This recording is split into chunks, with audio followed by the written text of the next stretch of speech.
The moment Lieutenant Kai Zhang stepped into the underground command center, he could taste despair. It hung in the air like a thick metallic fog, a combination of recycled oxygen, burning circuitry, and human exhaustion. Massive holographic displays dominated the circular room, each screen a testament to humanity's rapidly collapsing frontier.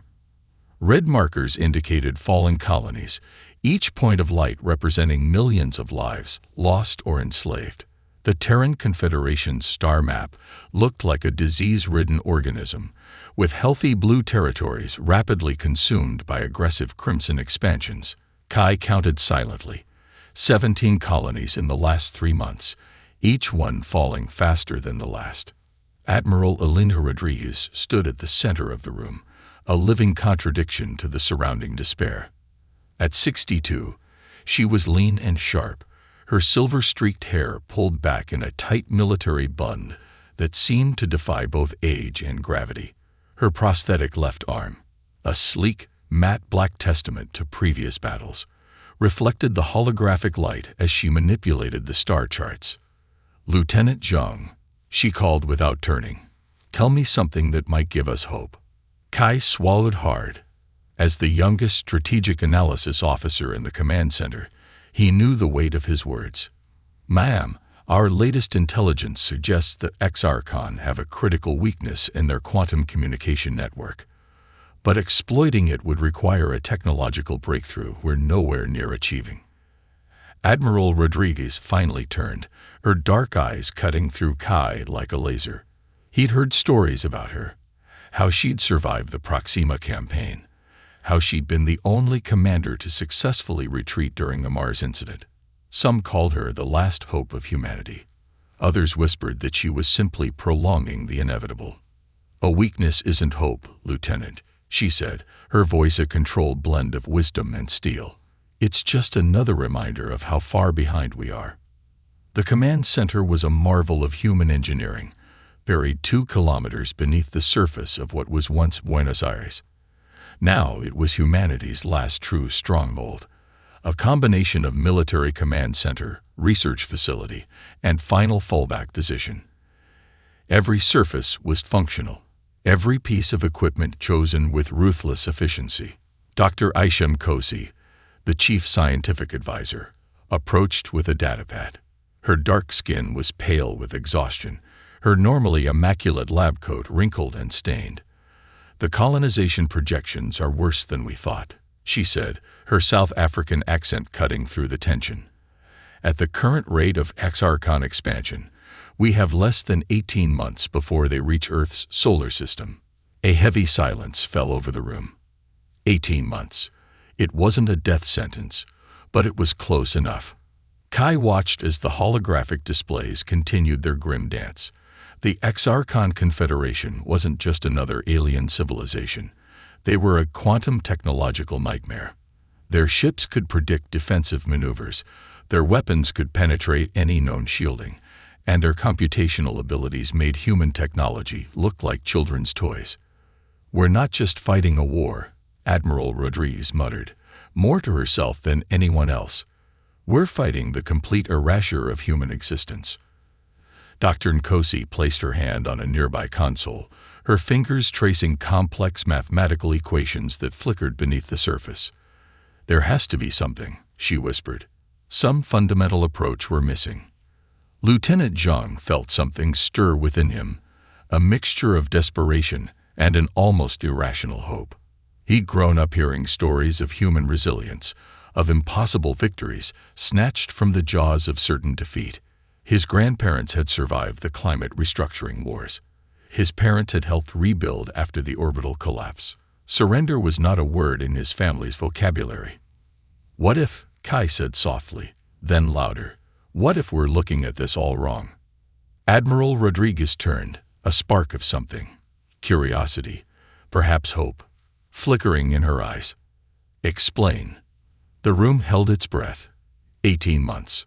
17 fallen colonies, billions of lives hanging in the balance, and in that moment, surrounded by the most advanced technology humanity could muster, they all knew that survival would require something more than just better weapons. It would require reimagining everything they thought they knew about warfare, technology, and human potential. The research facility hummed with a nervous energy that bordered on manic desperation. Buried deep beneath the Atacama Desert, Laboratory Complex Omega represented humanity's final sanctuary of scientific innovation. Here, the most brilliant minds worked in near-total isolation, knowing that their discoveries might be the last hope for human survival. Dr. Marcus Chen stood before a massive holographic display, his fingers dancing across quantum simulation models that twisted and folded in impossible geometries. At 45, he looked both exhausted and electrified, a man who hadn't slept more than 3 hours at a stretch in months. His workspace was a controlled chaos of data streams, half-empty coffee containers, and intricate quantum mechanics equations that seemed to breathe with their own strange life. "It's not working," muttered Dr. Elena Rodriguez, no relation to the Admiral, but equally driven. She was Chen's primary research partner, a quantum physicist who had spent the last decade developing theories that most of her colleagues had dismissed as pure fantasy. Marcus didn't respond immediately. His eyes were fixed on a particular simulation, a complex dance of probability waves that seemed to flicker between existence and non-existence. Something was happening, something that defied everything humanity understood about physical laws. The breakthrough had begun almost by accident. 3 weeks earlier, during a routine test of quantum entanglement communication protocols, Chen had noticed an anomaly. Most researchers would have dismissed it as a system error, but Marcus saw something more, a possibility, a crack in the universe's fundamental structure that could be wedged open. "Look," he said quietly, his voice barely above a whisper. Dr. Rodriguez moved closer to the holographic display. The simulation showed a particle, no, multiple particles, existing simultaneously in different states. But it wasn't just quantum superposition. This was something else entirely. "That's impossible," she breathed. Marcus smiled. Impossibility had always been humanity's greatest playground. The team around them represented a cross-section of human determination. Dr. Hiroshi Nakamura, an elderly Japanese theoretical physicist who had come out of retirement, studied the simulation with eyes that had seen countless scientific revolutions. Beside him, Dr. Samira Khan, a young quantum engineer from Pakistan, was already running supplementary calculations on her neural-linked computing system. "We're not looking at mere quantum superposition," Marcus explained, his excitement building. "We're seeing a fundamentally new way of manipulating probability itself. Imagine a system that doesn't just exist in multiple states, but can actively choose its most advantageous state in real time." The implications were staggering. Traditional quantum mechanics suggested that a particle could exist in multiple states until observed. Chen's research suggested something far more radical, a system that could consciously navigate its own quantum potential. Dr. Rodriguez ran a series of verification protocols. Each test returned the same impossible result. "If this is real," she said, "we're talking about a technological leap that makes our current understanding of physics look like children's mathematics." Marcus knew the personal cost of this research. His wife and daughter had been among the casualties in the Jupiter colony massacre 2 years earlier. Every calculation, every sleepless night was a tribute to their memory and to the billions of humans fighting for survival. "We need a demonstration," Hiroshi said, his ancient voice cutting through the excitement. "Theoretical brilliance means nothing without practical application." The team fell silent. They all understood the stakes. The XR Khan would be approaching Earth's solar system within months. Whatever breakthrough they developed needed to be more than just scientifically interesting. It needed to be a weapon of unprecedented capability. "A ship," Marcus said suddenly. The words seemed to materialize from the quantum simulation itself. Not just a vehicle, the living system that can navigate probability itself. The room went silent. They all recognized the audacity of the concept. A spacecraft that didn't just move through space, but could exist in multiple potential locations simultaneously. A vessel that could predict and counter threats before they even fully formed. It was more than a technological challenge. It was a reimagining of what was possible. Dr. Rodriguez began running initial computational models. The first results were promising. Terrifyingly promising. "If we can stabilize the quantum probability matrix," she muttered, "we're not just talking about a new type of spacecraft. We're talking about rewriting the fundamental rules of warfare." Marcus looked at the holographic display. The simulation continued its impossible dance, particles flickering between states, potential realities bleeding into one another. Somewhere in that mathematical ballet lay humanity's last hope. "We'll need everything," he said. "Every resource, every brilliant mind we can find. This isn't just research anymore. This is our species' survival." Outside the complex, the desert stretched endlessly, a reminder of how small they were. But inside Laboratory Complex Omega, something extraordinary was taking shape. A solution that would challenge everything humanity thought it knew about the universe. The construction of the Indomitable became a global symphony of human potential. From the automated factories of New Shanghai to the research labs of Cape Town, every nation and community committed everything they had to a single, impossible project.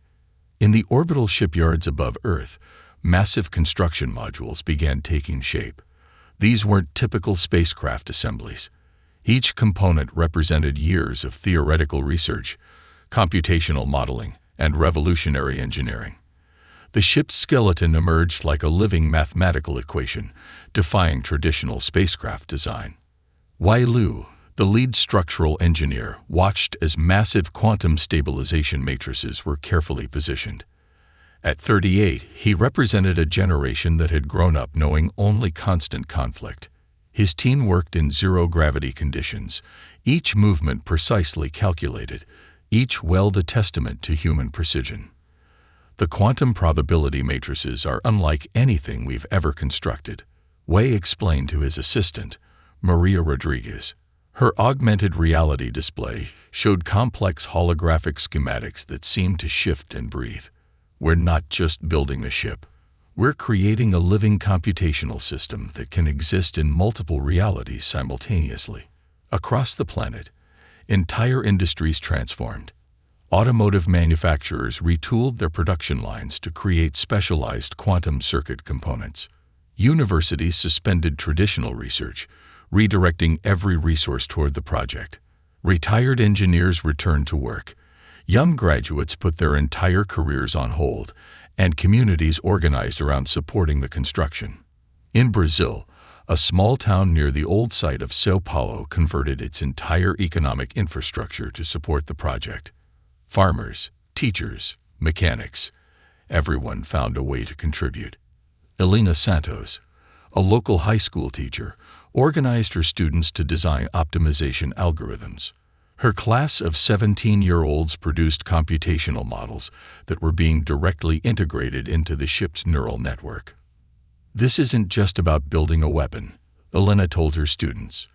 "This is about proving what humanity can achieve when we work together." The global communication networks buzzed with unprecedented collaboration. International tensions that had existed for decades suddenly seemed meaningless. The Sarkan threat had done what decades of diplomacy could not. It had unified humanity into a single, focused organism. Dr. Marcus Chen traveled between research sites, coordinating the most complex technological integration in human history. Each facility brought something unique: advanced materials from German engineering labs, quantum computation techniques from Indian research centers, energy transfer technologies from Canadian fusion research facilities. "We're creating something that doesn't just push the boundaries of technology," Chen would tell each team. "We're rewriting the fundamental understanding of what's possible." The ship's power systems presented the most significant challenge. Traditional fusion and antimatter technologies were insufficient for the quantum probability drive. A breakthrough came from an unexpected source: a team of young researchers in Nigeria who had been studying exotic matter interactions in particle accelerators. Their solution involved a revolutionary energy matrix that could draw power directly from quantum fluctuations. It wasn't just an energy source, it was a living, adaptive system that could generate power by essentially borrowing energy from potential alternate realities.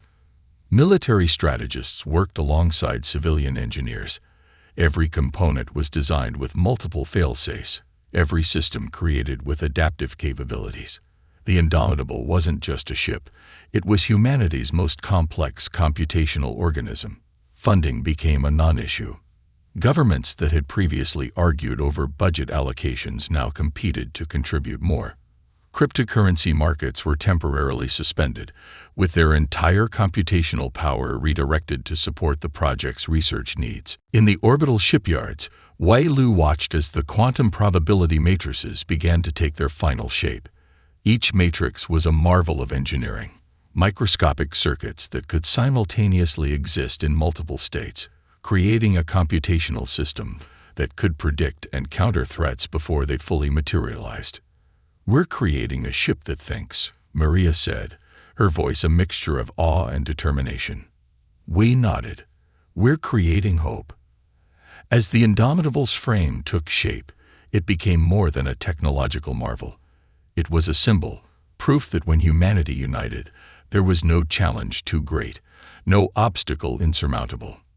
The countdown to completion had begun, and with it, the possibility of humanity's survival. The border of human-controlled space rippled with an unnatural stillness.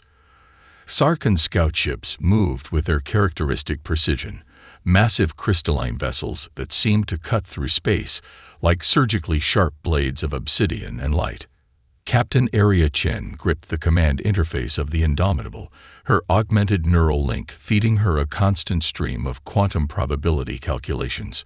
She was a product of humanity's most advanced training programs, selected from thousands of candidates for her ability to process complex computational data faster than most supercomputers. "Incoming transmission," announced Lieutenant David Rodriguez, no relation to the Admiral but equally focused. His hands danced across holographic control surfaces that seemed to breathe and shift with each touch. The Sarkhan communication burst arrived, a complex mathematical pattern that would have appeared as meaningless noise to any human communication system just months earlier. But the Indomitable was different. Its quantum neural network immediately began parsing the transmission, simultaneously translating and analyzing potential threat vectors. "Translation incoming," the ship's artificial intelligence announced. Its voice was neither male nor female, a carefully designed neutral tone that carried absolute precision. The message was simultaneously a threat and a dismissal. "Terran vessel, your approach into restricted space is a violation of Sarkhan territorial sovereignty. Surrender or be eliminated. Your technological capabilities are insufficient to warrant further consideration." Captain Chen allowed herself the smallest of smiles. Insufficient. That was a word the Sarkhan would soon learn to reconsider. The scout fleet consisted of 7 primary vessels, each easily 5 times the size of the Indomitable. Their weapons systems were legendary. Previous human encounters had resulted in total destruction within minutes. Conventional military strategies suggested retreat or immediate surrender. But the Indomitable was anything but conventional. "Probability matrix engaging," Lieutenant Rodriguez announced. The ship's exterior seemed to shimmer, not with any visible defense system, but with a strange quantum fluctuation that made its precise location difficult to determine. The Sarkhan commanders observed through their advanced sensor arrays. One moment, the human vessel appeared to be on a direct intercept course. The next, it seemed to occupy multiple potential positions simultaneously. Their targeting systems struggled, unable to lock onto a consistent spatial coordinates. "Impossible," muttered Vortax, the lead Sarkhan tactical commander. His crystalline exoskeleton reflected multiple sensor readings that made no logical sense. Quantum mechanics was not new to the Sarkhan. They had mastered probabilistic computation centuries ago. But this was different. This was something entirely unexpected. Inside the Indomitable, Captain Chen was conducting a symphony of computational warfare. Each potential movement was analyzed across thousands of potential outcomes. The ship wasn't just dodging. It was actively manipulating the very fabric of spatial probability. "Initiating first contact engagement protocol," she said quietly. The Kazarkan scouts opened fire. Weapons that could slice through planetary defense systems launched their initial salvo. Energy beams that could superheat entire continents streaked towards the Indomitable's calculated position. But the human vessel was no longer there. Instead, it appeared simultaneously in 3 different potential locations. The Exarchon weapons passed through empty space, their computational targeting systems completely bewildered. Target lock impossible. The Exarchon tactical systems repeated, each repetition carrying an undertone that was remarkably close to confusion. Captain Chen selected her first strike with mathematical precision. Not the most obvious target, not the most powerful vessel, but the one whose destruction would create the maximum psychological impact. A single quantum-entangled projectile emerged from the Indomitable. It didn't move through space so much as it existed in all potential paths simultaneously. When it struck, the Xarkan command vessel simply ceased to exist, not destroyed, not damaged, simply removed from all potential realities. Vortax watched in mounting horror as complex computational models failed to explain what had just occurred. This wasn't just technological superiority. This was a fundamental challenge to everything that Exarchon understood about warfare, about reality itself. Recalculating, that Exarchon systems announced. But for the first time in their civilization's history, recalculation was not providing a solution. Humanity had just changed the rules of engagement. The first encounter was over, and it was clear that nothing would ever be the same again. The battle unfolded like a complex mathematical symphony, each movement of the Indomitable a calculated probability that defied conventional understanding of space combat. Within moments of destroying the first Karkan command vessel, Captain Area Chen recognized the opportunity for a comprehensive demonstration of their technological superiority. The remaining 6 scout ships began to reposition, their advanced computational systems desperately trying to compute a response to the impossible threat. Initiating full quantum engagement protocol, Lieutenant David Rodriguez announced. His hands moved across holographic interfaces that seemed to breathe and shift with each touch, calculating potential outcomes faster than any traditional computer could process. The Indomitable didn't just move, it existed. Simultaneously, a ship appeared in multiple potential locations across the battle space. Each manifestation was a perfect quantum probability. Not an illusion, but a genuine occupation of multiple spatial coordinates. Tarkan targeting systems went into complete disarray, their sophisticated weapons passing through what should have been solid matter. Dr. Marcus Chen, watching from the Earth-based command center, explained the phenomenon to the stunned military strategists. "It's not about being invisible," he said, his eyes never leaving the holographic battle display. "It's about existing in so many potential states that traditional targeting becomes mathematically impossible." The Xarkan fleet's second-in-command, Sub-Commander Zarek, struggled to maintain composure. Their computational systems were the most advanced in known space, systems that had conquered hundreds of civilizations, that could predict enemy movements with near-perfect accuracy. Yet here was a human vessel that seemed to fundamentally break their understanding of warfare. Computational analysis failing, the Xarkan ship's artificial intelligence reported. The monotone voice carried an almost imperceptible hint of confusion, a remarkable achievement for a non-biological intelligence. Captain Chen selected her targets with surgical precision. Each strike was not just an attack, but a statement. The Indomitable didn't simply destroy Tarkan vessels. It demonstrated the fundamental limitations of their technological approach. One Sarkhan scout ship found itself simultaneously hit by multiple quantum-entangled projectiles. The attacks came from positions that should have been impossible, locations that violated every known principle of spatial navigation. The vessel didn't explode in a traditional sense. Instead, it simply ceased to exist across multiple potential realities. Probability matrix at optimal engagement, Rodriguez reported. The ship's quantum drive hummed with an energy that seemed to bend the very fabric of space-time. The battle became a dance of impossible mathematics, where traditional warfare relied on speed, power, and predictability. The Indomitable operated on a completely different level. It didn't just anticipate enemy movements. It existed in all potential versions of those movements simultaneously. Zarek watched in mounting horror as another of their advanced scout ships simply disappeared. Not destroyed, not damaged, simply removed from all potential computational realities. "This is impossible," Zarek muttered, a phrase that was becoming a desperate mantra. But it was happening. The quantum probability drive allowed the Indomitable to do more than just avoid attacks. It could simultaneously launch attacks from multiple potential positions, each strike calculated across thousands of potential outcomes. Traditional defensive strategies became meaningless. A human vessel, something that Exarchon had considered little more than a minor technological species, had just rewritten the fundamental understanding of space combat. 4 vessels remaining, Captain Chen announced calmly. Her neural link fed her a constant stream of quantum probability calculations. Each potential outcome was analyzed, evaluated, and executed with mathematical perfection. The remaining Tarkon ships began to retreat, a tactical decision that felt more like pure survival instinct than a calculated military strategy. But retreat was impossible.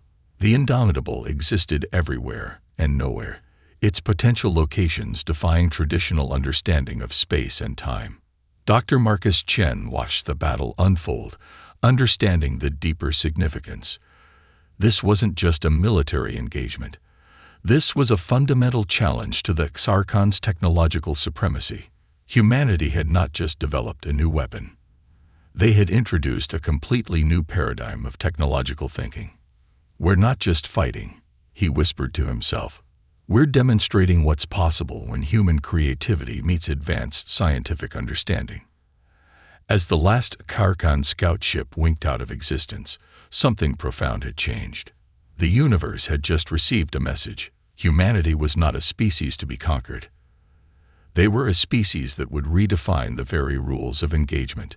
The quantum warfare demonstration was complete, and nothing would ever be the same again. The communication networks of the Xarkon Confederation erupted in unprecedented chaos.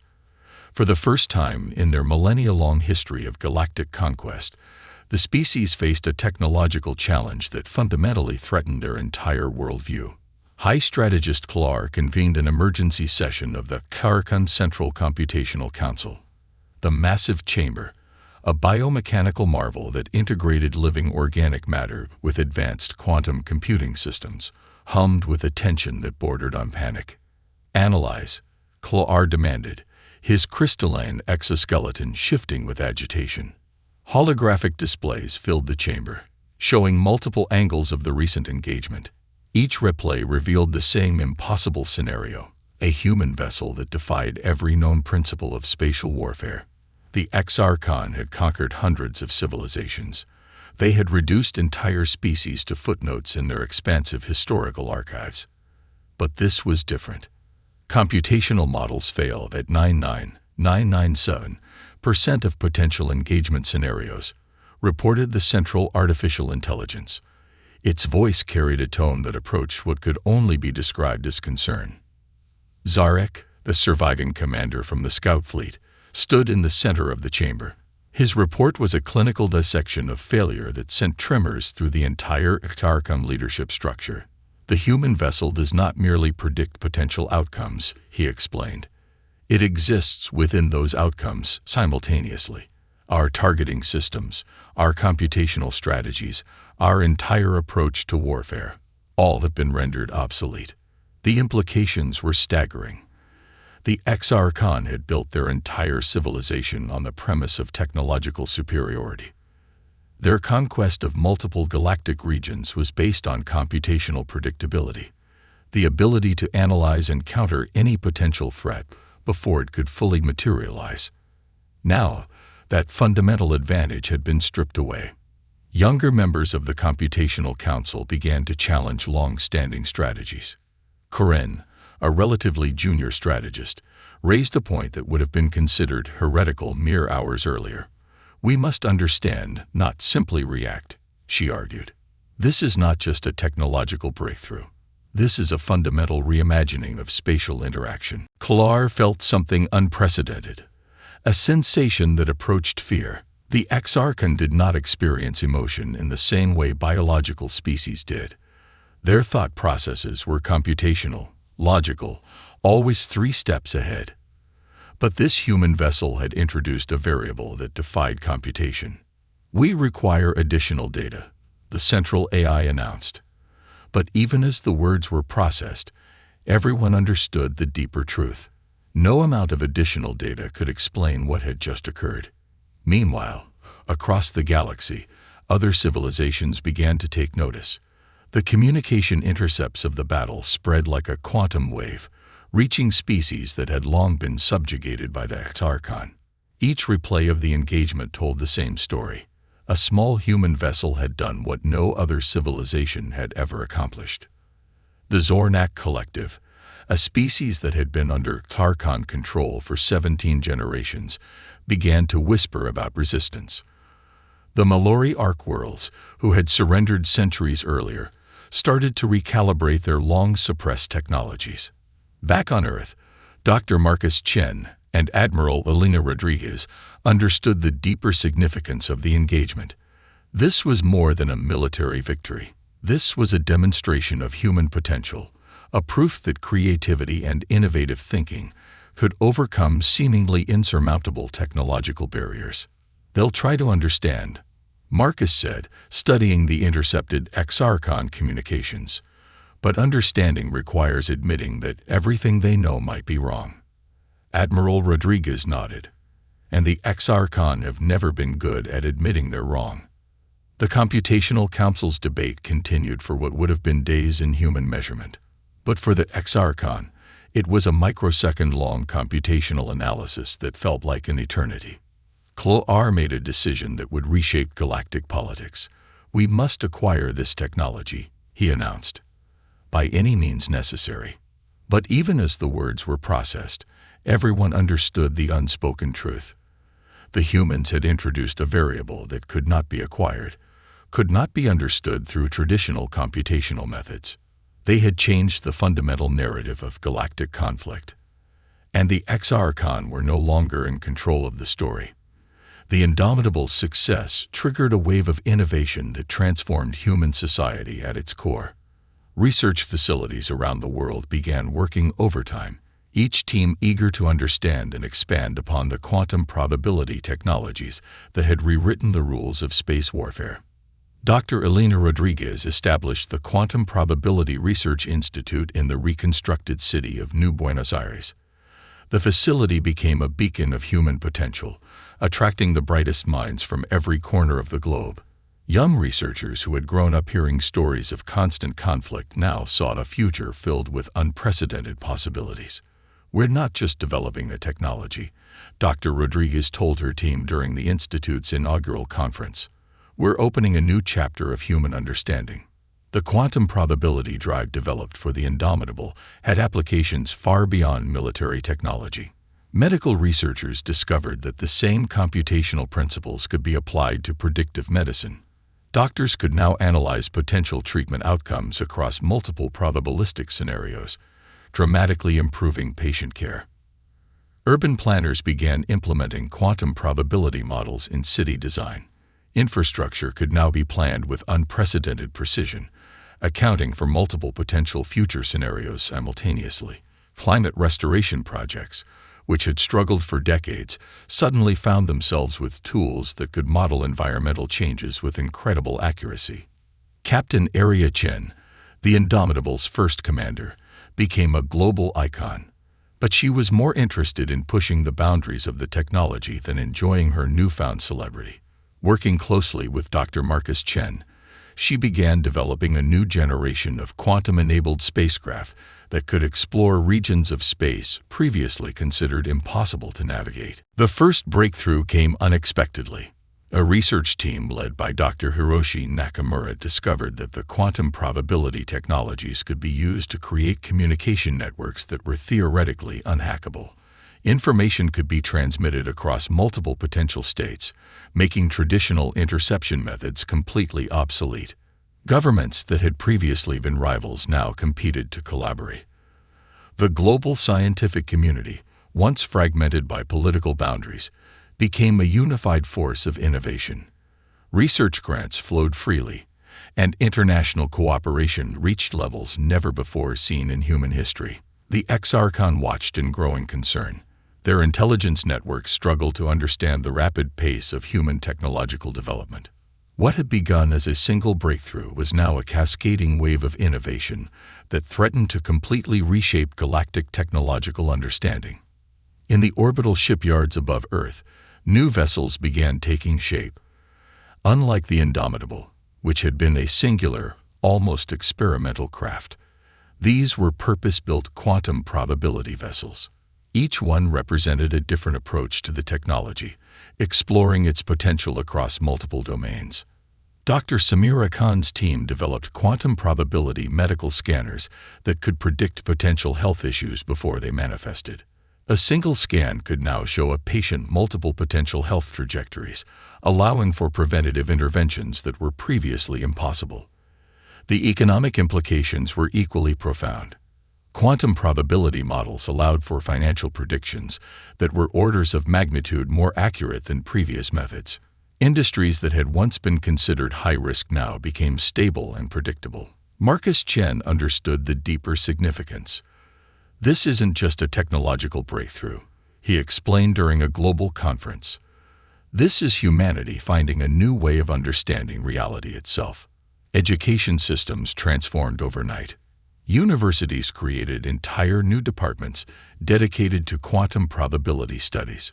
Students who had once focused on traditional engineering and computer science now found themselves exploring entirely new fields of scientific understanding. The Zornak Collective, a species long oppressed by the Exarchon, reached out to human researchers. Their scientists were desperate to understand the technology that had challenged their longtime oppressors. Collaborative research programs began, marking the first genuine interspecies scientific partnership in galactic history. Space exploration entered a new era. Vessels equipped with quantum probability drives could now navigate regions of space that were previously considered impossible to traverse. Entire star systems that had been nothing more than distant points of light suddenly became potential destinations. Captain Arya Chen prepared for humanity's first long-range quantum probability exploration mission. The vessel she would command represented more than just a technological achievement. It was a symbol of human potential, proof that creativity, determination, and innovative thinking could overcome any obstacle.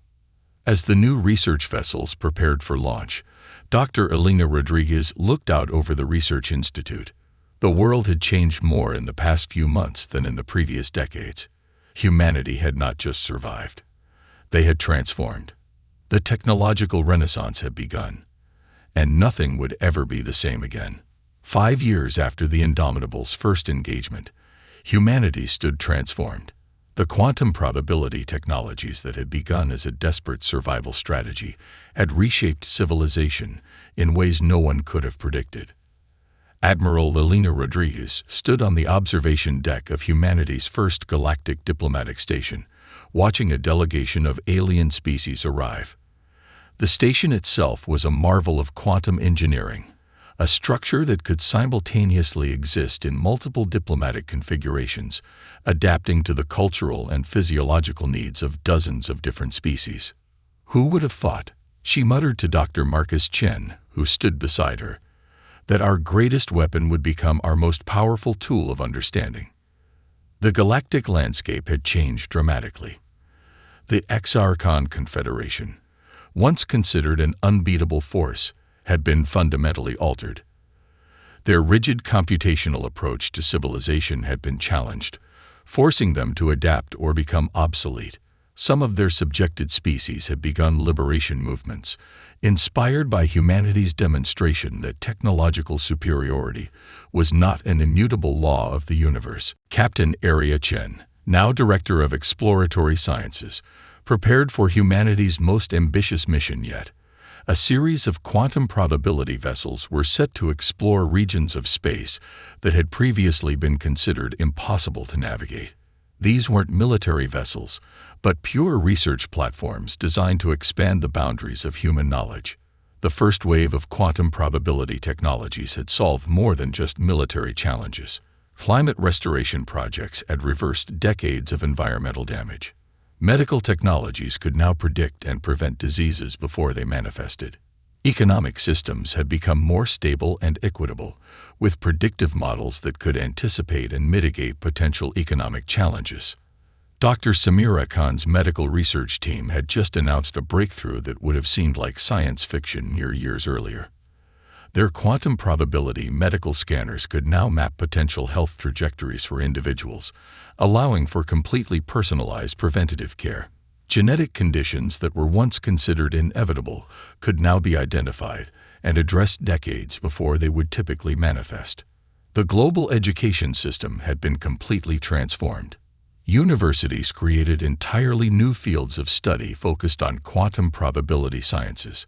Young researchers from every corner of the planet competed to push the boundaries of human understanding. The competitive nationalism that had previously divided scientific communities had been replaced by a global and increasingly interstellar, collaborative approach. We didn't just develop a new technology, Dr. Marcus Chen explained during a global conference. We discovered a new way of understanding reality itself. The diplomatic station buzzed with activity. Delegations from the Zornak Collective, the Mallory Arc Worlds, and several other species that had previously been under Xarkon control now worked alongside human researchers. The quantum probability technologies had become a universal language of scientific collaboration. Captain Area Chen reviewed the latest exploratory mission reports. The quantum probability vessels had already discovered 3 potentially habitable star systems that had been invisible using previous scanning technologies. Each discovery represented not just a potential new home for humanity, but a testament to the power of innovative thinking. The Indomitable itself had been transformed. No longer a weapon of war, it was now the primary research vessel for interdimensional exploration. Its quantum probability drive had been refined, allowing it to navigate regions of space that were previously considered impossible to traverse. Admiral Rodriguez reflected on the journey. What had begun as a desperate attempt to survive had become something far more profound. Humanity had not just saved itself, it had opened up an entirely new understanding of potential. The station's quantum adaptive architecture shifted subtly, responding to the emotional and physiological needs of the various species present. Atmosphere, gravity, and communication systems adjusted in real time, creating a truly inclusive diplomatic environment. A young researcher approached Dr. Chen, her eyes bright with excitement. "We've just developed a new approach to quantum probability modeling that could revolutionize how we understand communication," she said. Marcus Chen smiled. The spirit of innovation that had saved humanity continued to burn bright. As the sun set on the diplomatic station, casting light through windows that could simultaneously exist in multiple configurations, humanity looked to the future. They were no longer just survivors. They were explorers, innovators, bridge builders. The quantum probability technologies had done more than change how humans understood warfare or technology. They had fundamentally transformed what it meant to be human. And the journey was just beginning.